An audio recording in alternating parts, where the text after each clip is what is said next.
Thank you for listening to Pal Block Podcast, the flagship Nintendo podcast of Boss Rush Network. Do you need even more gaming and entertainment in your life? Head over to bossrush.net where you can find news, reviews, creators, podcasts, and more focused around the content you enjoy.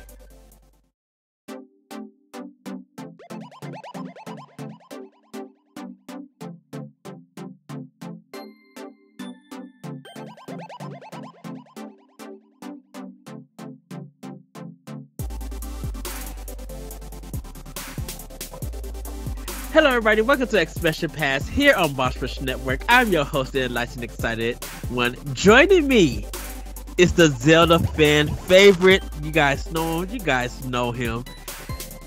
Please welcome Mr. David Nystrom. Hello, good sir. Hello, how you doing?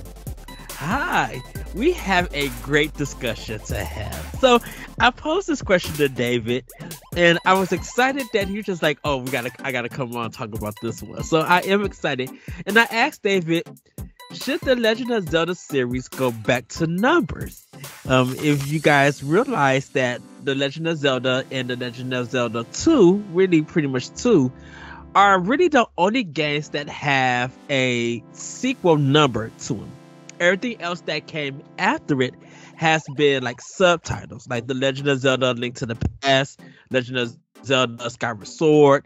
All of these, the rest of the games have become more of, they feel like sequels, or supposed to be sequels in different time, in different eras, but they are not numbers anymore.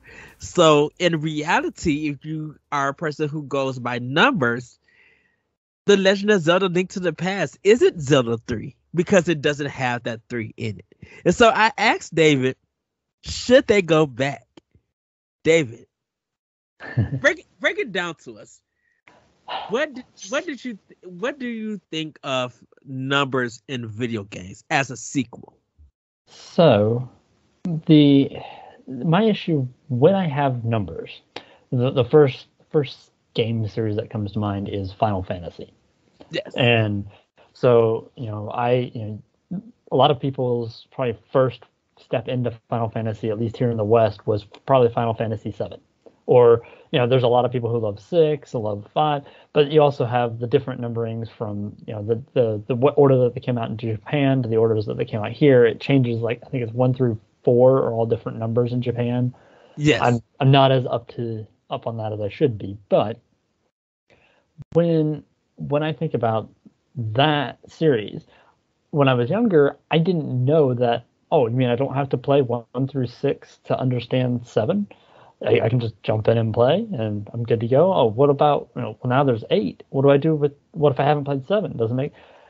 That always was a put off to me when I was younger. Now, as an adult and as somebody who can Google whatever I need to do, if I don't know something, I can look up the answer and be like, oh, okay, yeah, sure. It's its own game. It's a standalone game. However, there's also the problem of, if you don't have a number on there, is somebody coming into this without having knowledge of what this is? Is this the first game? Is this the 25th game?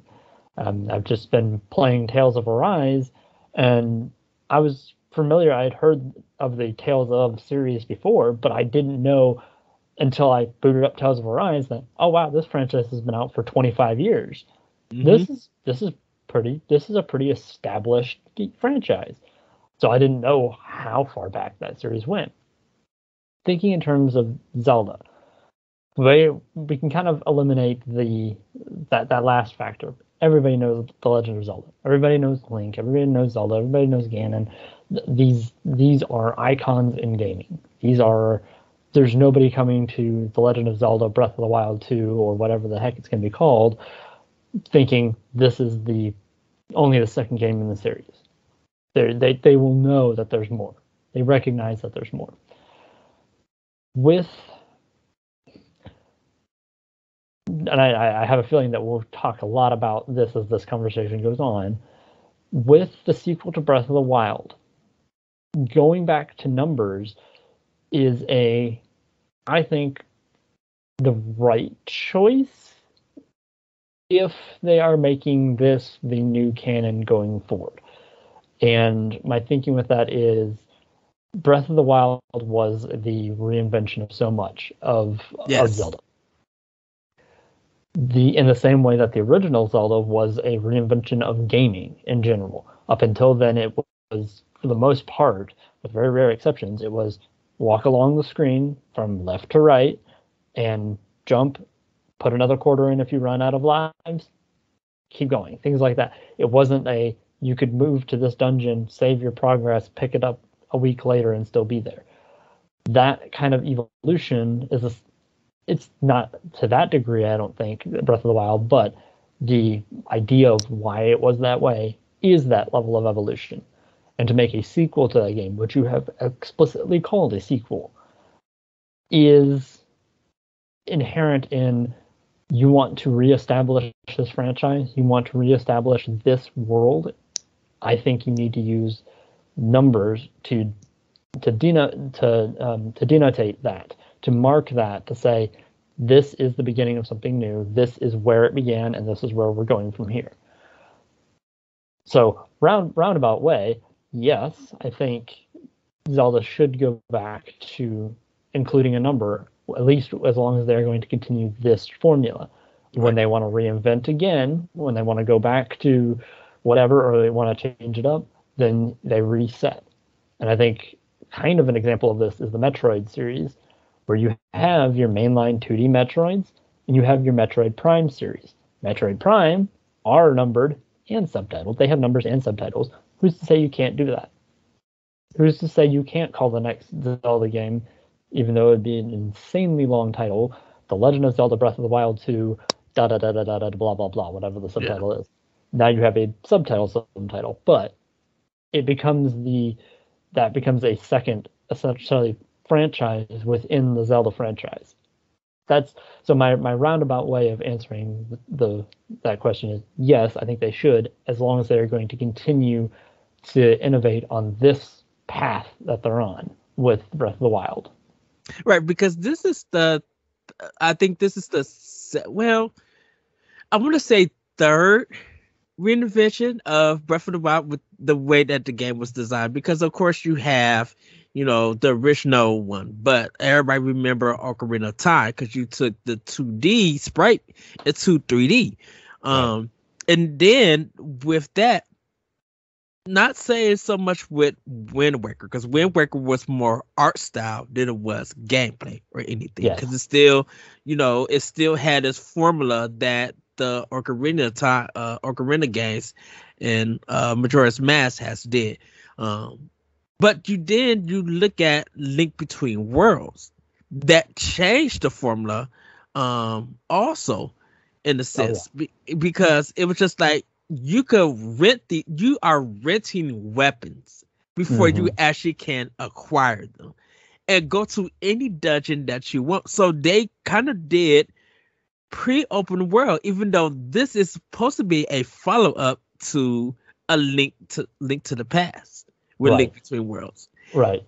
And then you get Breath of the Wild, which is I wanted to say second. I mean, I probably misquoted. It's kind of like the third iteration, because it is open world, but it's truly open world. There's so much freedom in that game. Oh yeah. That it's just like it's more than just reinvents the wheel. Like, you get these shrines that are puzzles, and most of the dungeons in the Legend of Zelda games are puzzles. You don't really do that much combat. I mean, you do some combat. Yeah. Well, that was the entire dungeons were puzzles in Breath of the Wild. Yeah. That was while there were always puzzles within a dungeon, or sometimes the dungeon was kind of like a puzzle, and that you might have to knock down a central structure or pillars around the outside, things like that. Yeah. The dungeon itself being a puzzle had never been done to this level. The only exception to that I can think of is the Sky Keep at the end of Skyward Sword, where it was the entire dungeon was a giant sliding puzzle, and you had to move the rooms around and stuff. But outside of that, I can't think of any dungeon that was as literally the dungeon is a puzzle as the Divine Beasts and Breath of the Wild. Correct. Yes. So I guess when it comes to numbers for the Legend of Zelda series, it's kind of, I would say this. And now that I think about it, it's kind of hard to answer that question because of the placement. That's one thing about games that I hate that they do. That the sequel is a prequel to the first game. Mhm. And it's just like, why are you going back? These Well, characters that you may have killed off and stuff, I understand why you're trying to bring them back and trying to bring in the world, but it's just like, it doesn't feel right that you made a sequel, but it's supposed to actually start the whole series off. And there are some games that do that. And you just be like, what was the choice of doing that? And right, treating it like it's a flashback and stuff. I right, think with the Legend of Zelda, is that there's so many different timelines of the of Zelda, Link, and Ganon, or Ganondorf, depending on how you want to call it. There's so many timelines that it's kind of hard to depict what is the actual first one. We know now that I believe what Breath of the Wild is the first one, correct? Or no, Skyward Sword is. Skyward Sword is the oldest story in the canon.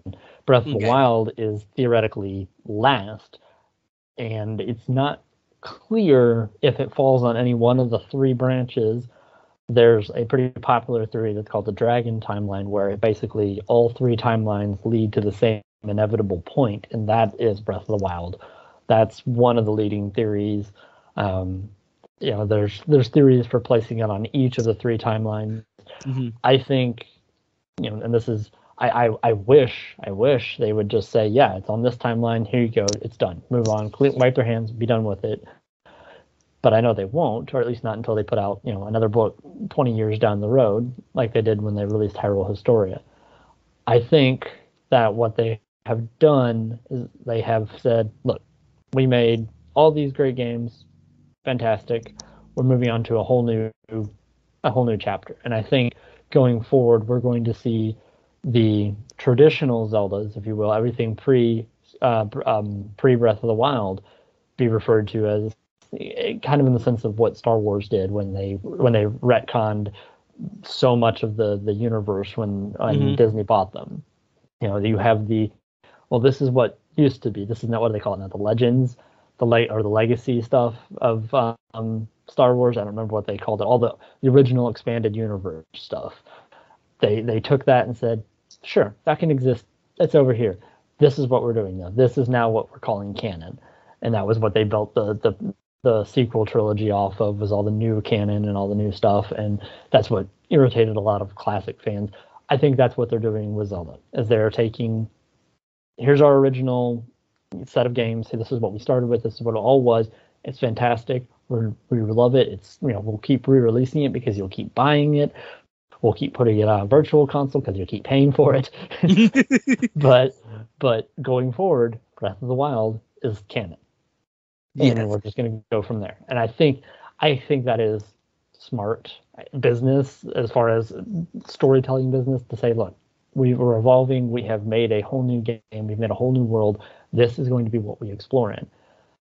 But I also think that by doing that, I don't like it because I like those stories. I want those stories. Yes. Doing a numbering system, to keep us on that main topic here, doing the numbering system on these titles going forward would be a way to establish them in their own canon, to say, like, this is that, and to that effect. So if we get Breath of the Wild sequel comes out, the sequel to Breath of the Wild comes out, and it is called Breath of the Wild 2, Return of Ganon, something like that, then we get Breath of the Wild 3, and eventually you get your actual Breath of the Wild is the main header, or they keep the Legend of Zelda as the main header, but it becomes, the Legend of Zelda Breath of the Wild series Volume 4, Volume 5, with subtitles, things like that. I can see that happening. I don't like it. I don't necessarily think that's the way they should go with it, but I don't work at Nintendo. I don't get paid by Nintendo. and for 150 years, is it, Nintendo's been doing business? So Yes. okay. And I think Anuma and the team know what they're going for. Know that if we don't have a number system, because I feel like they're making the Legend of Zelda just like books. They went about it like books. Like, you can find the timeline on how that goes, but each game represents its own book. It represents its own adventure, and I think if every book was written by a different author, is what it feels like.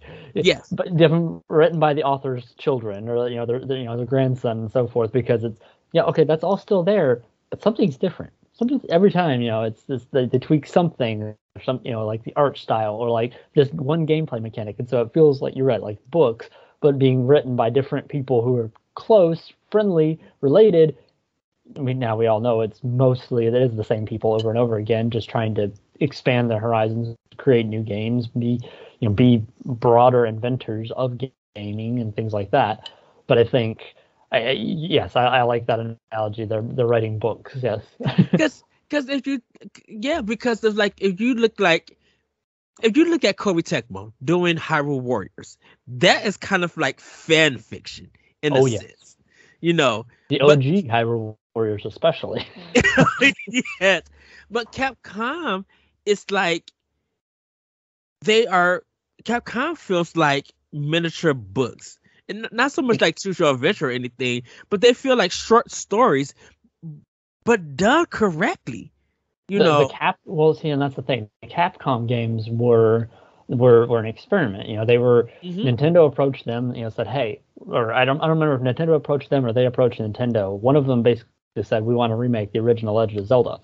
That's why if you look at the map in Oracle of Seasons, it is the same map, essentially. The map of Holodrum is the same map as the original Legend of Zelda, because it was originally engineered as a remake. And then plans fell through, plans changed, and they eventually were supposed to make 3 games. One got scrapped, and then we only got Oracle of Seasons and Oracle of Ages. But you're right. Those 2 games, and then eventually the Minish Cap, that trilogy, those 3 games are these, the short stories in this giant anthology that is Zelda. Yeah, because I wonder about Minish Cap. I always wondered, where does it fit in kind of the Legend of Zelda series? It's because I think it was. I think it was just, it felt weird being on the GBA, and I love the GBA. Trust me, I played Minish Cap on GameCube, and thank you Nintendo for the Game Boy Advance adapter. That thing was heavy. Me and Corey talk about that thing so much. He actually found his disc to his. I need to find mine because the Game Boy player is amazing. I love that thing. Love it, and I feel like, we talk about Zelda, and we talk about all the other series, but Minish Cap gets brought up so much, and I always wonder, I'm like, where does it fit in? Because it really feels like a standalone game, and there's no connection to any of the Legend of Zeldas. But it's such a great game. Oh, it's a great game. But the weird thing about the Minish Cap is that it was essentially done as an origin story for the Four Swords. Because when you get to the end, the Picori blade gets forged into the Four Sword, and that's how you defeat Vati. But the other 2 Four Swords games come. I don't remember where the original Four Swords comes, but Four Sword Adventures comes at the end of of the child timeline, sometime after Twilight Princess. It doesn't make any sense. Those 3 games are just so spread out across the map of the Zelda anthology that it just doesn't make any sense. Because the Minish Cap, Four Swords was on Game Boy Advance, right? Four Swords was originally, on Game Boy Advance as an add-on when they ported A Link to the Past to the Game Boy Advance when they were doing their retro release for the GBA. That was like a bonus add-on that was accompanied to it, but you had to have 4 players with link cables to play it. Right. Then eventually it got a re-release for the Anniversary Edition on the 3DS. And you could play that wirelessly with people, and they added a solo campaign to it as well, where you could play it as one player. So the GameCube version is the GameCube version is Four Swords Adventures, which was a separate game. That was its own standalone game. Yes. This one. Hang on. I can reach it without knocking things over. That one. Yes. Yes. Yes. Yes. And I love that game. That is a great game. But that is also a multiplayer game. But you have to have Game Boy Advances and Game Boy Link cables to port into the GameCube. Yes. Come on, Nintendo. You guys should get that together. And because I would as just if they did like, hey, we got this game for $9.99 on the eShop with our net code being better, online functionality, you can play with your Joy-Cons, you can do split screen. Even with their terrible net code, it would be fun to play. Yes. And because I think people will buy it because I think it's a game that really not a lot of people try because of the setup on the GameCube. Well, and everybody saw the Four Swords and thought it was, it's a multiplayer game. I can't play it solo. You can play it solo. I didn't have a lot of friends as a kid. Let me rephrase this. I didn't have friends who had Game Boys and loved Zelda like I did. So it was hard to. I didn't have anybody to play with. I didn't care. I played it by myself every time. I would play through that game again. I did recently. I played through it a few years ago because we did over at Zelda Dungeon. We did a Champions Cast episode on Four Sword Adventures, and we talked about it and went into it and talked about it from that first person perspective. Because there is actually a really cool story in it. It actually is one of the first cases where we see Ganondorf, the man, reincarnated, and they actually call it out. Yeah, his name is Ganondorf. He's the leader of the Gerudo. He got reincarnated. He stole the Trident of Power, and now he's trying to kill everybody. Oh yes, because oh man, I'm sorry, everybody, because I'm just amazed. I'm excited for this topic because I was thinking about it and I was just like, man, A Link to the Past was the next level for the Zelda franchise going forward. And it was still 2D and it's such a great game. It has a lot of iconic moments, but to see on the outside that it's known as Zelda 3, but we consider it as Link to the Past. Right. How did the number? I wonder when did the number system drop? Did Miyamoto or Numa or whoever was in charge of it, producing it or whatever? I wonder when they made the decision to be like, you know what? We don't need numbers. We want to be able to tell these different timelines, and with these timelines, and with these characters, because I'm still baffled about the Triforce. Right. I'm baffled at the fact that it was 8 pieces of the Triforce. Mm-hmm. I believe it was still 8 pieces in Zelda 2. So the original Zelda, there were only 2 Triforces. There was the Triforce of Power and the Triforce of Wisdom. And as horrible as it is, the animated series does a good job of explaining that. Evil Ganon Wizard holds the Triforce of Power. Well, the Princess Zelda and Hyrule hold the Triforce of Wisdom. And essentially it's those 2 pieces. That was it in the original Zelda. The third Triforce piece came along in Zelda 2, Adventure of Link. That was in the manual, and it's the first time you see the actual incarnation of the complete Triforce, because in the manual it's on the back of Link's hand, and Impa is explaining to him that there's a third piece of the Triforce of Courage, and that's kind of what the quest in Zelda 2 is a little backwards from all the other ones, because instead of going to temples to retrieve things, you're actually going to these palaces and placing gems in statues, I think is what it was, is how it worked. And in an effort to reawaken the sleeping Princess Zelda. Right, because in the first one, weren't you collecting the 7 pieces or 8 pieces of the Triforce? You were collecting the Triforce of Wisdom, which had been broken into 8 pieces, yes.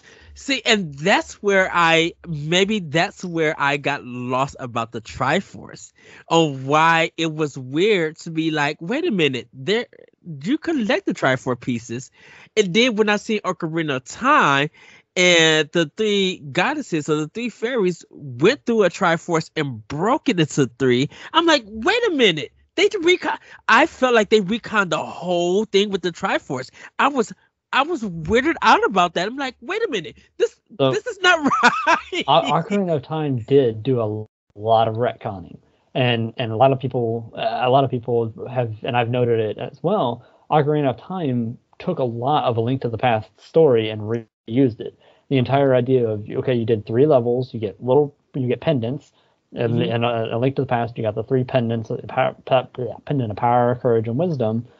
And Ocarina of Time, you get the 3 spiritual stones, which they attribute to different elements. You have the forest, fire, and water, but really it's the same thing, the representational of courage, wisdom, and power. And then you have the Dark World in A Link to the Past, but you also have the adult timeline in Ocarina of Time, and a lot of people refer to that as the Dark World. And there's a lot of similarities that the 2 stories share. Mm-hmm.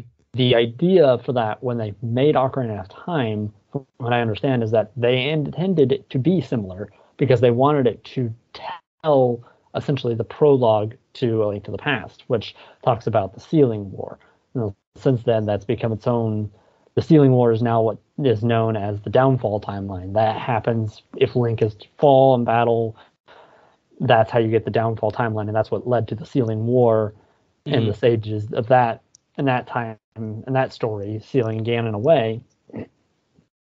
But if we were to try to number those, then it would be, if you go down the timeline as it is shown, Zelda 1 would be Skyward Sword, and 2 would be the Minish Cap, 3 would be Ocarina of Time, or Four Swords, the one that was the add-on for A Link to the Past. Uh-huh. I think that might still come between them, but then Ocarina of Time would be like Zelda 3 or Zelda 4. And then from there, you would have all sorts of nightmares because you'd be trying to figure out, okay, well, Wind Waker is the direct sequel to Ocarina of Time. So is Majora's Mask. So is A Link to the Past. 3A, 3B, 3C. Because I think all of them are happening with. I'm assuming they're all happening around the same time. Ocarina of Time and Majora's Mask kind of happen back to back.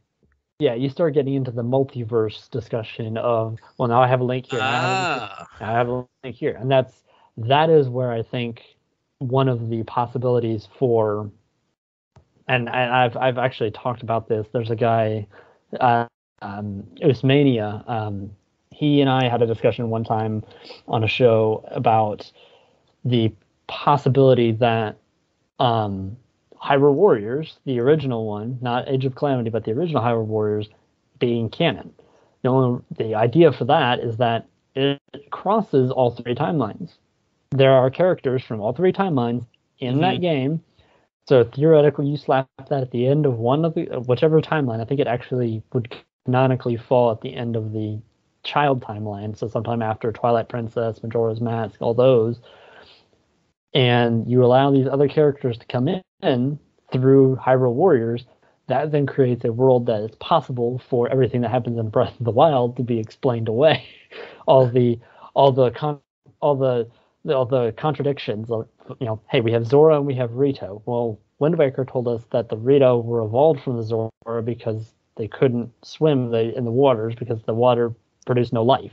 It was a dead ocean. They couldn't live there, so they had to leave. So that we have an inaccuracy because they both exist in Breath of the Wild. That factor is explained away because of the original Hyrule Warriors, and this is, like you said, it's fan fiction. It's pure fan fiction. That's the only thing that makes sense. And so somewhere along the way, I think somebody at Nintendo kind of had this realization that we don't know what we're doing anymore with our story.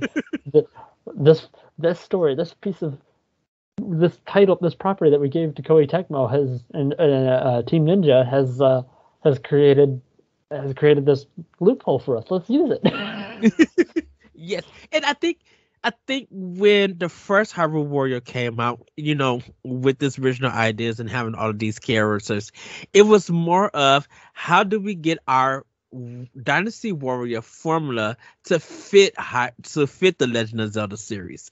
Right. Once we get that fit, then we're more able to focus on the gameplay, but we got to create a scenario with that, because I love Hyrule Warriors, and I love Hyrule Warriors Age Calamity. I thought that story was really good in Hyrule Warriors, like the characters and definitely the music in that game. I love the music in Hyrule Warriors. It's so good. Trust me, we're gonna have a different discussion about the Legend of Zelda music, because I we was talking on Power Block this week about Nintendo music. I asked, like, is Nintendo music historic and iconic as like Sony and Microsoft music isn't?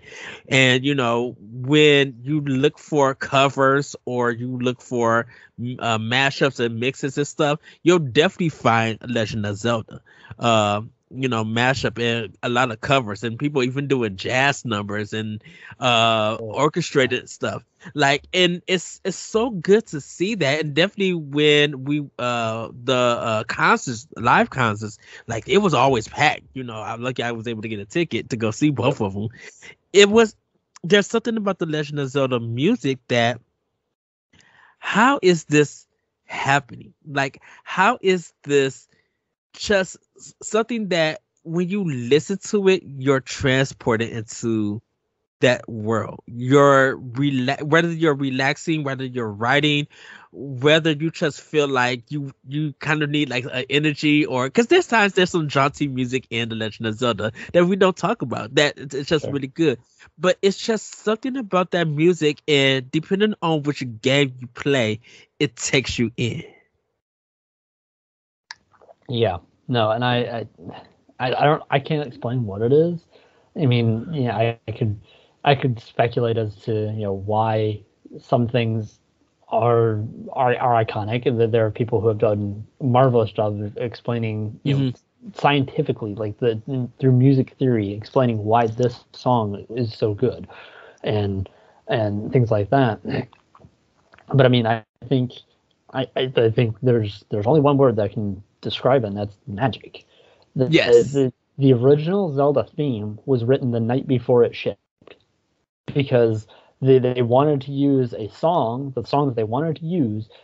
They found out that they had been planning to use, found out like the night before that it was still under a copyright license. It hadn't passed the date where it had gone into public domain to where they could use it.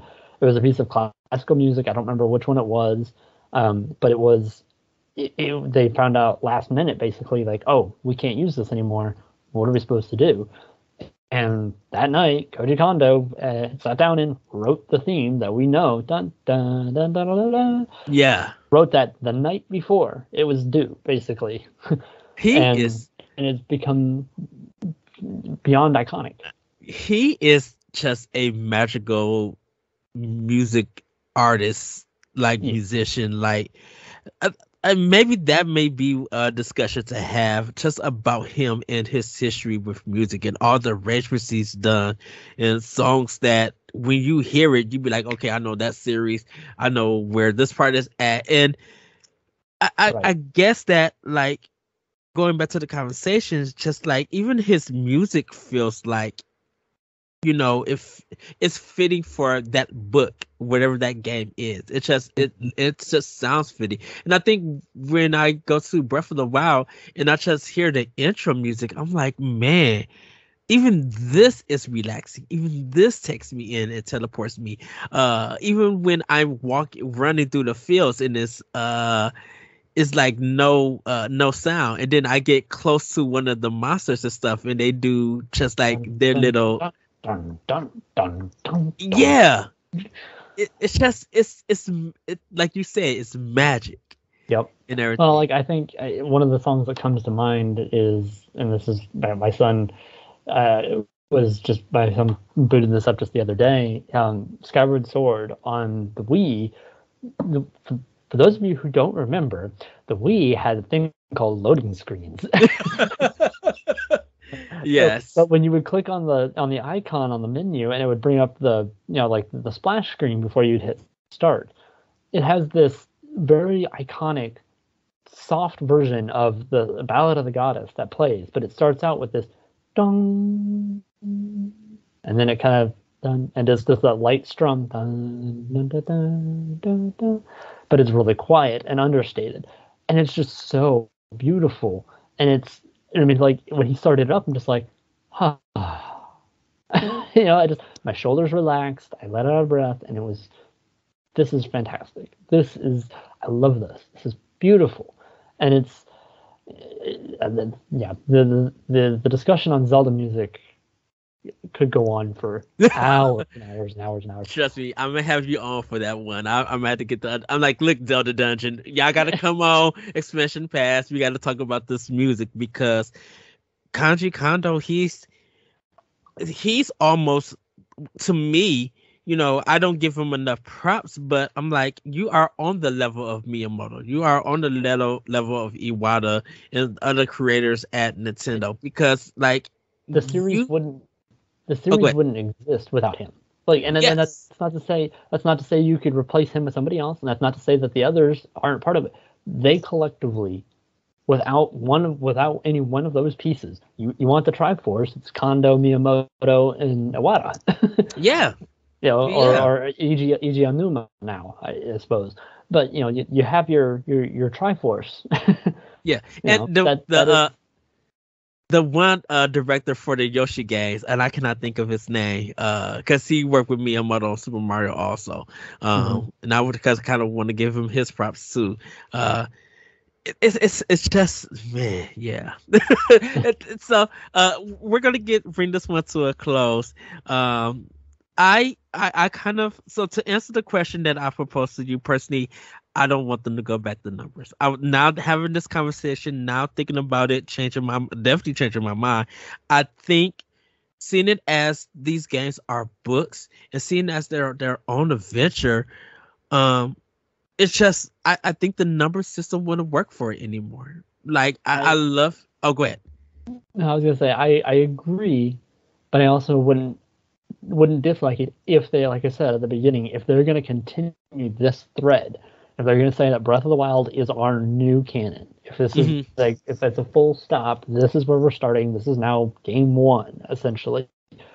Breath of the Wild's sequel, let it be Breath of the Wild 2, and then have a subtitle, and then 3, go ahead and make a trilogy, and then close that book, and then go to something different. Or you do, like I mentioned, what Metroid does, where you have, Metroid Dread is called Metroid 5. That is Metroid 5. Metroid Dread is Metroid 5. Well, what about Metroid Prime? Metroid Prime is Metroid Prime. Metroid Prime 2 is 2. Echoes is 2. Corruption is 3. That has its own timeline. Eventually, Metroid Prime 4. Who knows when, but eventually. You have these separate, essentially separate naming titles, naming schemes. Let that happen in Zelda too. If you're going to go this route, fine. Then you can give these games names. There's still The Legend of Zelda. It's still The Legend of Zelda Breath of the Wild 2, Legend of Zelda Breath of the Wild 3, but with other names attached to it. It's a lot more of a mouthful than Metroid Prime, but it is okay if you're going to continue this thread. If you're going to be going back to more traditional Zeldas, you continue to name them just the subtitle. If you're going to start going back and forth, I don't know. Do you need the numbers then? I don't know. And again, I don't have a good answer to that. So I think with Breath of the Wild, I think I don't know how the whole Zelda community feels, or just Zelda fans, or just gamers, and whether they play Nintendo or not. But no of the Legend of Zelda, and seeing the success of Breath of the Wild, I know that there are a lot of people who just like, what, there's so many theories and stories that they can add, and people have been making, that they need this series to be a trilogy. They need Breath of the Wild to literally end on a 3. Because of exploring that world, and people still exploring and finding stuff, it produced so many possibilities, and 2 might do the same thing. And it may lead to be like, what, I'm fine if there is a conclusion, but there is also, a lead on to, there's still something there. We haven't finished telling the story, and that's a 3. And I think it's going to be when that game comes out, and Nintendo's and the number of them, they gotta be focused, they gotta pay attention, because people are going to be talking about this game, and they're gonna want a 3 if they lead this off where here's our ending, but we got something hidden here. Yeah, and I wouldn't be surprised to see them tell half a story, which is more story than they put in the first Breath of the Wild. Mm-hmm. That's just my little dig at Breath of the Wild. It would not surprise me to see them tell half a story in Breath of the Wild, in the sequel to Breath of the Wild, and then tell the other story in the trilogy, and create this arc of 3 games where one is your foundation. And again, to kind of equate this to Star Wars, when you think about the Star Wars movies, mm-hmm. A New Hope, I'm talking original trilogy here, A New Hope feels like a complete story. Yes, there's still some threads, like what happens to Vader? What is the Empire gone? But it feels like a complete story. You have this arc from farm boy to hero. You have the full heroes arc with Luke in there. But then you have Empire and Jedi, Empire Strikes Back and Return of the Jedi, which are more intertwined into each other than they are to the first one. They're all picking up threads from the first one, yes. But yes. You could say that Star Wars A New Hope stands on its own, and Empire and Jedi are much more dependent upon each other. I feel like that's what you're going to see with a Breath of the Wild trilogy if we get it, where, yep, one was a complete story. Oh, we have a couple of threads that can be picked up elsewhere. Yeah, okay, but for the most part, it's a complete story. You have your hero waking up, knows his destiny, fulfills his destiny. Princess is saved, Hyrule is safe. Hooray! Now we have something bigger, better, something darker, or something more dramatic, encapsulating that can't be told in one 40-hour game. It's going to need 2 giant games to fill out the full story, and I wouldn't be surprised if that's what we see. Yeah, because I feel like Breath of the Wild 2 doesn't need DLC. I mean, it could do DLC if it wants to, but I'm like, I think Anuma's just like, okay, we've written this story and it's too good to put into this game. Let's do a 3. And, use the same process that they did to make 2. Because I feel like, and I don't know what you think about this, and I got this question and then one more question. And then we're going to go. I'm sorry. My question to you is, do you think that the sales of Breath of the Wild and Hyrule Warriors are going to jump when we get an actual name and date for this game? Jump. Because people want to prepare. I think it's almost just like the Metroid and the first Breath of the Wild, where people were just like, they were playing the old games. They were playing Wind Waker. They were playing Twilight Princess. Like, they were preparing themselves, but to get ready for 2, and people has been away from the world, they may go through. I'm like, okay, let me finally pick up Edge of Calamity and play through it and see what that is about. Okay, I found out what the story. Oh, go ahead. I think the install base on the original Breath of the Wild at this point is there. I don't think there's many holdouts waiting for, gee, I wonder if the sequel's ever coming. I don't know if I want to get into the series or not. I don't think we would see a huge jump. I think you'd see a small bump. I think it might move it. It might move, a couple 100,000. It might move a few.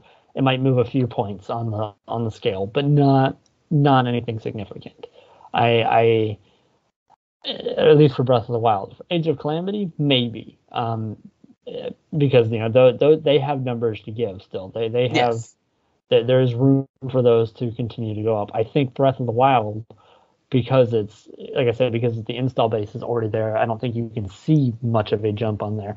I think, obviously Mario Kart 8 dominates the Switch, but what does everybody else? What is the game that everybody else has? Animal Crossing and Breath of the Wild. The 3 games that everybody has for their Switch, just about, is Mario Kart, Animal Crossing, Breath of the Wild. I think if they did like $29.99 for digital sale for Breath of the Wild and $29.99 for Hyrule Warriors, or even do a combo pack, you get both games for $60 for all this DLC, or even $70. Nintendo do additionally. Go for $70. And they did that as a bundle, and they'd be like, okay, we're releasing this a little ways out before we do Hyrule Warrior, not Hyrule Warrior, Breath of the Wild 2. I Yeah. think people would jump on it because now they're just like, okay, I just got my Switch. I missed these games. It's still $60 each of them in the store, but this is a good deal because now I can play it digitally. It's on my system. I get these gold coins. Don't know what they're used for, but I get them for later on for the eShop. And people like maybe it sells like a good. I feel like a good 200,000 copies if they do that. I could see I could see that much. Yeah. Especially if there's a sale bundled in. Yeah. Yeah. So my last question I want to ask you, and then we're going to wrap up, is even though it doesn't deal with the main topic that we have, I kind of want I don't know if anyone ever asked you, why has Link never been a king in the Why Zelda has Link games? never been the king? Yes. So I guess it's just like once you finish a Legend of Zelda game and you're going through a different timeline, you would think that Link and Zelda will come together to produce the next Link or next Zelda, the next child. And I always has anyone ever asked you that on why it's never happened? Or did you have No. a theory about it? So I have theories. So one of the things that I've always found fascinating, and this is attached to that topic, is Zelda is never addressed as Queen Zelda anywhere that I can think of. It's always Princess Zelda. And sure, you can chalk that up to it's the fantasy trope, the hero knight must save the damsel in distress, the princess, whatever. But there's more to it than that, because there are games where there is no king. There are instances where the king is dead, and it's very clearly so. But Zelda is still called Princess.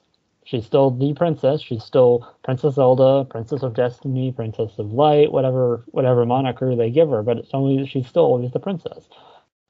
Why is she never addressed as queen? And I don't have a good answer to that. I actually just theorized this a while ago in my story. In my story, the Arrow Without a Hero, and I can't believe it took this long to plug it. I addressed the issue that Princess Zelda from Ocarina of Time, the characters in that story pass her gravestone at one point, and Princess Zelda and during the time of my story, brings up that thought. Why is she still called Princess? And the character, there's an elderly Sheikah woman who is kind of her traveling companion / mentor, and she just kind of explains to her that was her title. She took pride in the title of Princess of Destiny. Yes, she was the queen when her father died, but she took pride in knowing that her title in history would be Princess of Destiny. So maybe that's something along those lines. Maybe it's just a matter of this is the title I was given, this is the title I will hold.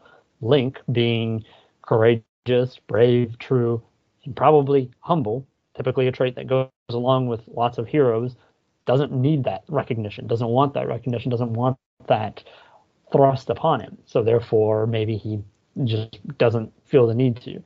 And that's assuming that he and Zelda get together. There's only one, maybe two games where that's really kind of like pushed, and that's Skyward Sword. And if you get into it, the original Zelda and Zelda 2, there's the ending of that, you have the typical curtain falling down and Link and Zelda kind of embracing.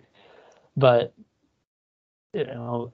Skyward Sword, it is in theory that Zelda becomes the queen. Her father probably, you don't know what happens to her father past the end of the game. You could assume that he became one of the ancient sages because of his name. It's very much connected to Gabora from Ocarina of Time, who is Rauru, the Sage of Light. But you could make the argument that Link in Skyward Sword, it does become King of Hyrule, as in the first king of Hyrule, because that is where it ends. It ends with them founding Hyrule, essentially. And that was a game that I always wanted to see too. Was give me a direct sequel to Skyward Sword where we colonize and form Hyrule.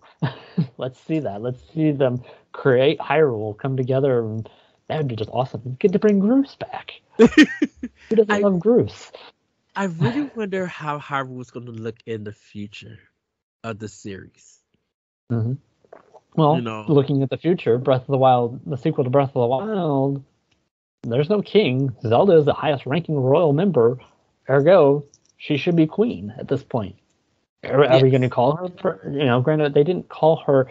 You very rarely hear her called Princess Zelda, other than in a few instances. For the most part, they kind of pulled that curtain back a little bit and just call her Zelda a lot of times in that game, especially, well, I guess more so, less so in Age of Calamity. There's a lot of reference of Princess Zelda there, but that takes on a whole different timeline too, because she still is princess, king is still alive, all that fun stuff.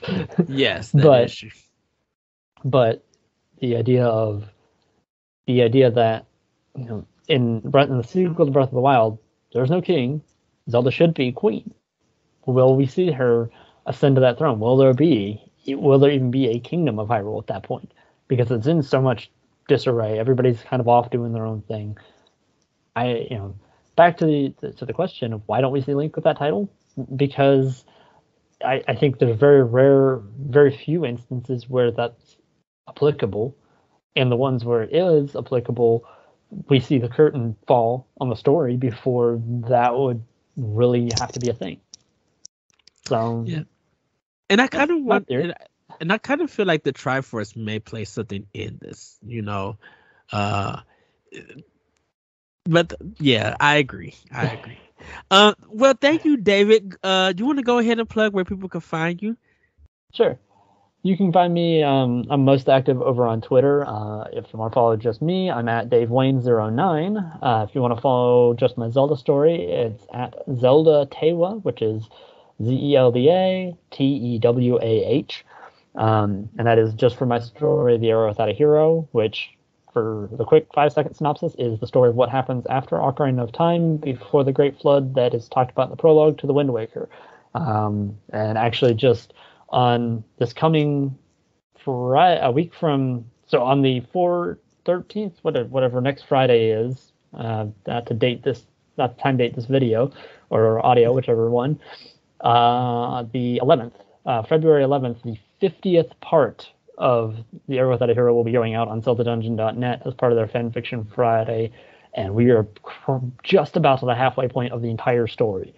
So anybody has been keeping up with it, reading it over on there, we are nearing halfway, because I've had people comment before on the story, like, how long is this? And I'm like, well, if it keeps going the way it is, it'll probably be around 130 some parts. So we're just hitting 50 now. I'm actually excited about that. I'm wondering if I'm going to do anything for it. I don't know. I might try to do a live reading over on my my Era Without a Hero Discord channel. I might do a live reading. I don't know yet. I haven't had enough time to think about it, but because it came up on me fast. But yeah, so that's where you can find me. And as I mentioned, some of my stuff is always being posted over on ZeldaDungeon.net, so you can find me there too. All right. You guys can find me on Twitter at that retro code. You can check out more of Expression Pass early access by joining us on Patreon. You can go to Patreon. I think it's Patreon/Boss Rush Network. I think it is. I think if you just search Boss Rush on Patreon, it'll come up. That's what I did. Okay. If not, go to bossrush.com. bossrush.net, and you'll be able to find it there also. I still gotta get these plugs and stuff down. You can find more of our content on bossrush.net and on our YouTube page, bossrush.net. Boss Rush Network. You can find me on Twitter, like I said, at that retro code. You can check out Nintendo Power Block on Mondays live at 7:30, 8:30 Central. Crossroads on Tuesdays at 7:30, 8:30 Central. Boss Rush Podcast on Wednesdays. Arsenal X on Sundays at 8:30, 9:30 Central. Boss Rush is at 8:30, 9:30 Central. Check all the content there. check our writings and everything. Everybody, have a great week. Have a great weekend. Thank you, David, for joining me for this expansion pass. It was My pleasure. such a great discussion to have about Zelda. With that, everybody, we'll see you next time, everybody, on Expansion Pass. Bye.